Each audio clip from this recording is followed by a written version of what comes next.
नागरिक के पास जो बाबा साहब ने संविधान आपको दिया है उसमें अधिकार आपको दिया गया है, निरंतरता के साथ आप प्रश्न पूछ सकते हैं, विरोध भी कर सकते हैं। मजबूत नेता वो होता है जो मजबूत समाज के आगे झुकना जानता है।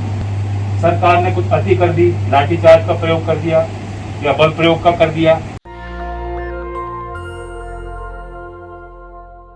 जानकारी थी कि आज आपने श्रद्धांजलि सभा का आयोजन किया। मुझे लगता था कि मैं आऊँगा और मिलूंगा, जो भी कार्यकर्ता जुड़े हुए हैं, अनौपचारिक बातचीत हम लोग बैठ के करेंगे। और अभी परिचय भी मुझे आप सबने किया अनुप्रिया जी के संबंध में, भारती जी के संबंध में, हमारे अध्यक्ष राजेंद्र प्रसाद जी ने काफ़ी बताया।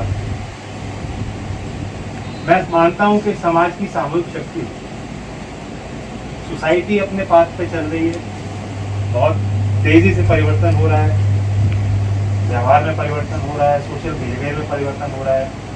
हर एक आदमी एक दौड़ में दौड़ रहा है, without any goal, without any self realisation, बस दौड़ना है। कहाँ तक पहुँचना है, क्यों दौड़ना है, इसलिए दौड़ना है, वो ऑब्जेक्टिव सबके लिए क्लियर नहीं होता। अब आप सोशल मीडिया का फिनोमेना देखिए, सब कुछ फोकस है सेल्फ के ऊपर। आप सेल्फी लें, डालें, और कोई लाइक करे ना करे, खुद ही लाइक करें। ऐसे समय में तो समाज के जो ढांचे थे या जो समाज के अंदर एक सोच थी कि समर्पण भाव, मुझसे भी बड़ी कोई चीज़ है, उसके आगे मैं झुकूं, अकेला मैं कुछ कर नहीं सकता, मुझे ज़रूरत है और लोगों की, मैं और लोगों के लिए मददगार बनूं, इन भावनाओं को धीमे धीमे कमज़ोर किया जाए। और इसलिए मैं बधाई देता हूं कि एक संगठन के नाते आप सब अलग अलग डिपार्टमेंट्स में हैं, सेवारत हैं, प्रोफेशनल हैं, एजुकेटेड हैं, बुद्धिजीवी हैं। आप अपने जीवन से समय निकाल कर एक दूसरे की मदद करने के लिए हाथ बढ़ा रहे हैं। तो ये बहुत बड़ी बात है, ये आपकी ताकत है।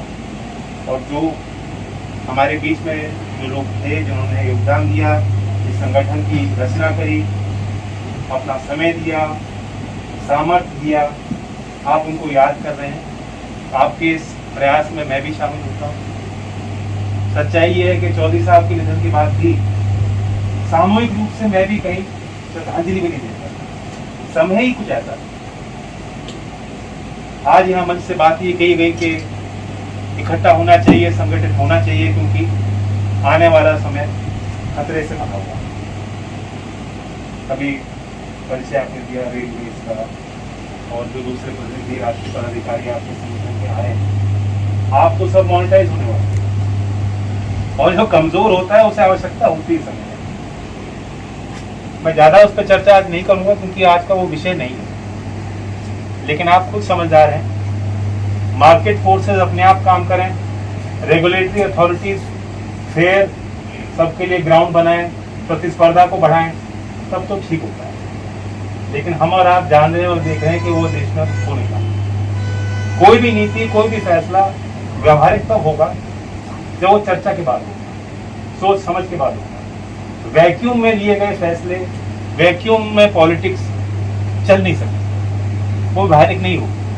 मतदाता के रूप में 5 साल में आपको एक बार पूछा जाता है आपका मत क्या है, लेकिन जहां दूसरे देशों में बहुत विस्तृत चर्चा होती है, मुद्दों पर आधारित चुनाव भी होते हैं कुछ हद तक, हमारे यहाँ दूसरा माहौल होता है। यानी समाज के पास वो अधिकार है, नागरिक के पास जो बाबा साहब ने संविधान आपको दिया है उसमें अधिकार आपको दिया गया है।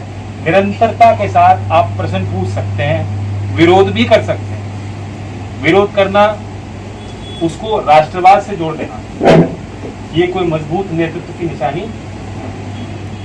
मजबूत नेता वो होता है जो मजबूत समाज के आगे झुकना जानता हो, कभी कभी रुकना जानता हो, पीछे देखना जानता हो, पीछे मुड़ना जानता हो। जिद से देश नहीं चल सकता।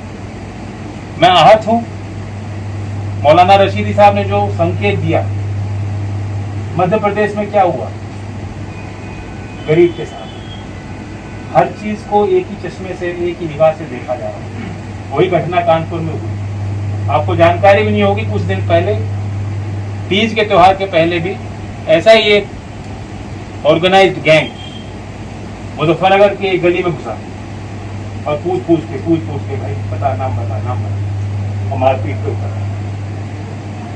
सिविल सोसाइटी अगर सोती रहेगी, ये आपके साथ नहीं हो रहा है, ये तो हम सब के साथ हो रहा है।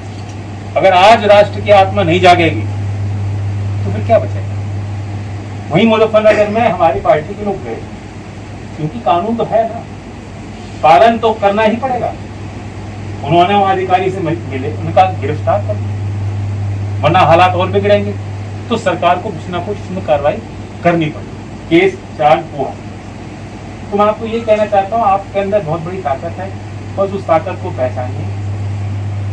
चौधरी साहब भी बड़े पदों पे है, लेकिन वो पंचायती मिजाज को फॉलो करते थे।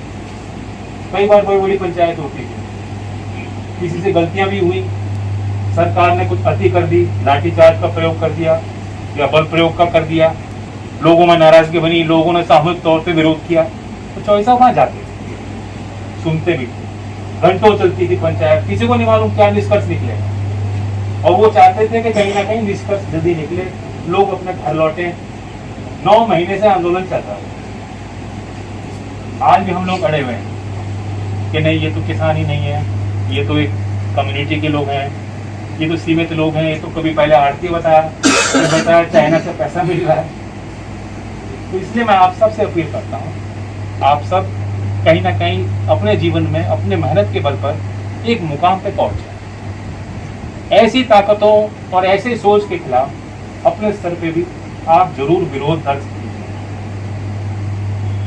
धन्यवाद देता हूँ। आप नेशनल दस्तक की आपसे गुजारिश है कि अगर इसको बचाना चाहते हैं तो नेशनल दस्तक को सब्सक्राइब करने के लिए रेड कलर के सब्सक्राइब बटन को दबाएं, फिर बेल आइकन की घंटी दबाएं। नेशनल दस्तक को बचाने के लिए बहुत जरूरी है कि हर खबर को शेयर करें, लाइक करें, कमेंट जरूर करें।